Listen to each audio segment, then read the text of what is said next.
안녕하세요, 맥힌입니다. 지금 여기저기서 투자해서 대박났다라는 소리가 많이 들립니다. 대부분 주식 얘기고요. 최근에는 비트코인 얘기도 종종 언급되고 있습니다. 혹자들은 주식 투자로 몇 년간 골프 칠 돈을 벌고 집값이 5억 원, 10억 원 오르고 이름도 낯선 코인에 투자해 연봉보다 많은 돈을 벌었다고 합니다. 그들은 정말 투자의 귀재일까요? 아닙니다. 모두 과잉 유동성 때문입니다. 팬데믹 위기로 인한 유동성 파티 덕분에 자산시장은 초호황을 누립니다. 돈 빼고 안 오른 것이 없습니다. 파티에서 보내는 시간은 즐겁습니다. 대중매체에서는 마치 자신들이 더욱 신난 것처럼 느껴지기도 하고 어떨 때는 대중을 부추기는 모습처럼 비춰지기도 합니다. 대중매체라는 것도 결국 대중의 관심을 먹고 살아야 하기 때문에 어쩔 수 없겠지만 말입니다. 하지만 당신은 파티가 끝나는 때를 대비하고 있습니까? 미국이 유동성 축소나 금리 인상에 나설 경우 가장 큰 타격을 입는 곳은 미국이 아니라 안타깝게도 우리나라를 포함한 신흥개도국입니다. 미국 연방준비제도 패드와 제닛 옐렌 미국 재무부 장관은 자산시장 과열과 그로 인한 자산 버블 붕괴를 공식 경고했습니다. 패드는 6일 공개한 금융안정 반기 보고서를 통해 코로나19에도 불구하고 모든 시스템이 대체로 안정적이라고 하면서도 미래 위협이 커지고 있어서 주식과 암호화폐 등 자산 가격이 급락할 수 있다고 우려했습니다. 월스트리트 저널은 이를 두고 100년 전 광란의 20년대와 비슷하다고 평가했습니다.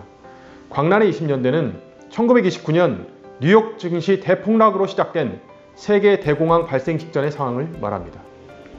얼마 전에 도지코인이 광풍을 일으켰는데요. 일론 머스크의 말 한마디에 울고 웃는 사람들이 점점 늘어나는 것 같습니다. 아무튼 지난 4월 17일 도지코인의 하루 거래액은 무려 17조 원으로 코스피 시장 하루 평균 거래 금액 15조 원을 가뿐히 넘어섰다고 합니다. 주식으로 치면 비우량주에 속하는 비우량 코인 하나에 코스피 시장 전체보다 많은 돈이 몰리면서 4월 초만 해도 60원대에 거래되던 도지코인은 5월 9일에는 844원까지 올라갔다가 얼마 지나지 않아 30% 이상 떨어진 것으로 알고 있습니다. 암호화폐 중에서도 도지코인은 큰 신뢰를 얻기 어려운 편에 속한다고 합니다. 그럼에도 불구하고 이런 광풍이 불었습니다. 이런 암호화폐 거래는 투자일까요? 아니면 투기일까요? 코인 열풍은 MZ세대, 80년대에서 90년대에 태어난 세대죠. 그들이 주도하고 있는데요. 현재를 열심히 살아도 확실한 미래가 없다는 생각에서 코인을 한다고 합니다. 이들 중 15%만이 코인의 의미와 가치를 알고 투자를 하고 있으며 나머지는 내 삶을 확장시킬 것은 이것밖에 없다라는 절박한 마음으로 투자한다고 합니다. 하지만 여러분, 삶이 힘들수록 꿈을 쫓아야지 신기루를 쫓아서는 안 됩니다. 현실 세계에서 살면서 마법 같은 탈출구를 찾는다면 평생 미로 속을 헤매고 다닐지도 모릅니다. 우리가 현실 불가능한 신기루를 쫓지 않으려면 어떻게 해야 할까요? 먼저 투자와 투기를 구분할 줄 알아야 하고 2021년 지금 현 시점에서 어느 정도의 수익률이 적정한가라는 수익률에 대한 기본적인 개념 정리가 되어야 할 것 같습니다. 투자에는 3요소가 있습니다. 안전성, 수익성, 황금성입니다. 여러분은 어떤 것에 우선순위를 두시나요? 부자들은 첫 번째로 안전성에 우선순위를 둡니다. 그러나 일반 대중은 수익성에 우선순위를 둡니다. 부자들은 투자에 대한 정보도 가지고 있고 실력 좋은 커뮤니티도 있습니다. 그리고 단연간 투자 성공의 경험을 바탕으로 한 자신감과 실력도 있습니다. 그러니까 지금의 부자가 된 것이겠지요. 하지만 일반 대중은 어떤가요? 정보라는 것은 바로 주변 사람들과 대중매체들이고 실력이라는 것은 독학이 대부분입니다. 어쩌면 처음부터 이기기 어려운 게임을 마지못해 하고 있는 것인지도 모르겠습니다. 연구소에서 투자에 관심이 있다는 분께 어느 정도 기간에 몇 %의 수익률을 생각하시냐고 물어보면 말씀은 안 하시고 저의 눈만 바라보시는 분, 웃음으로 넘어가시는 분, 혹은 그게 뭐죠? 라고 하시는 분들이 있습니다.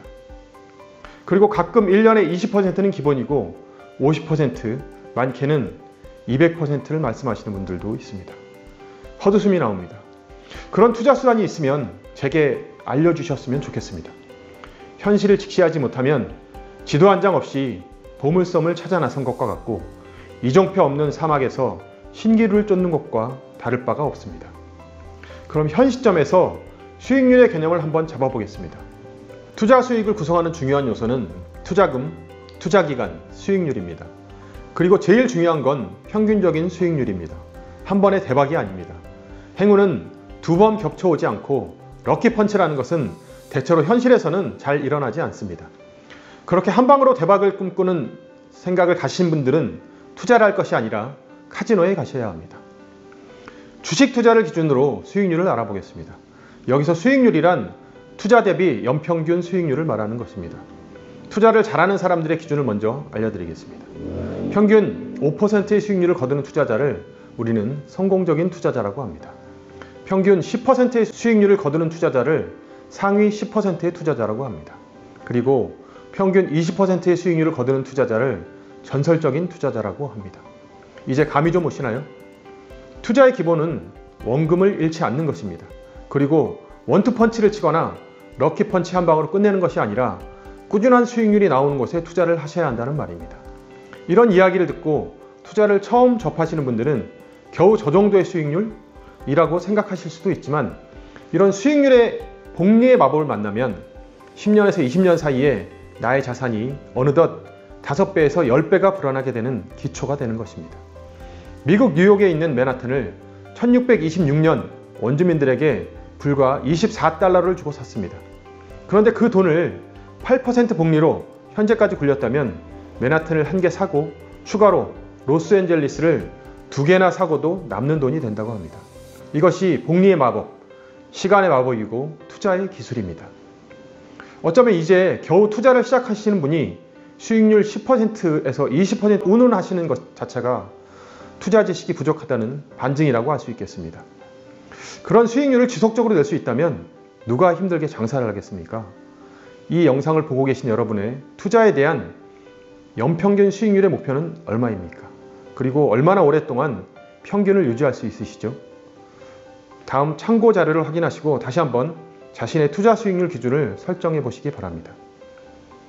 주식의 투자 주체별 수익률을 조사한 내용인데요. 삼성자산운용의 자료입니다.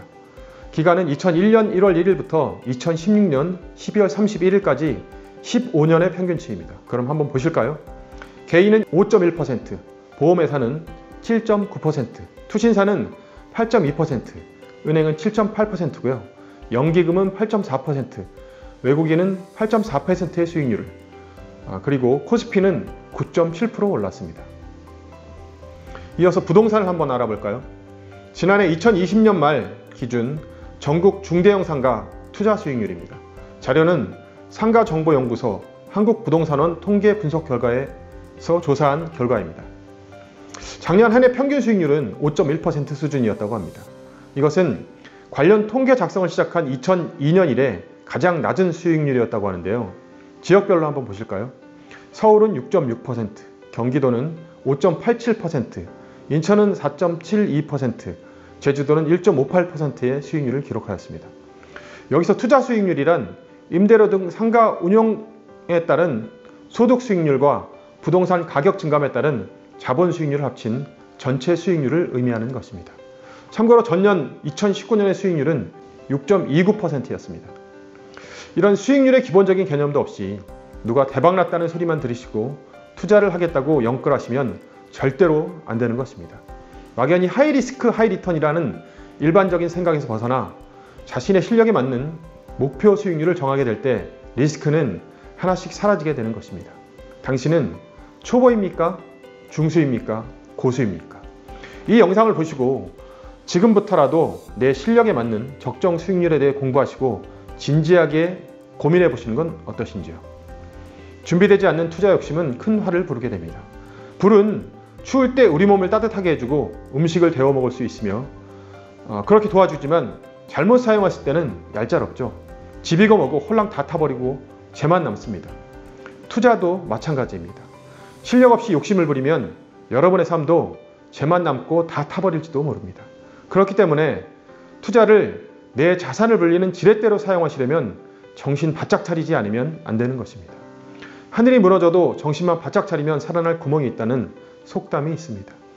폭풍이라는 두려움을 씹어먹고 망망대해에서 금융지식이라는 나침판을 굳은 의지를 가지고 만드시면 언젠가는 당신만의 보물섬을 찾게 될 것입니다. 오늘도 강한 의지로 그 나침판을 만드는 일을 게을리하지 마시길 바랍니다. 감사합니다. 맥균이었습니다. 연구소에 연락을 주시고 찾아오시는 분들 중에 가끔 너무 큰 욕심을 가지고 오셨다가 실망하시는 분들이 종종 있는데요. 연구소의 목적은 안정적인 바탕 위에 수익성이라는 투자 대안을 연구하는 것이 기본 가치이고 철학입니다. NPL이 가지는 장점 역시 그런 것입니다. 연구소에서는 주식이나 코인처럼 변동성이 심하지 않으면서 부동산처럼 큰 초기 자금이 들어가지 않고도 투자할 수 있는 투자 방법을 연구하며 스터디하고 있습니다.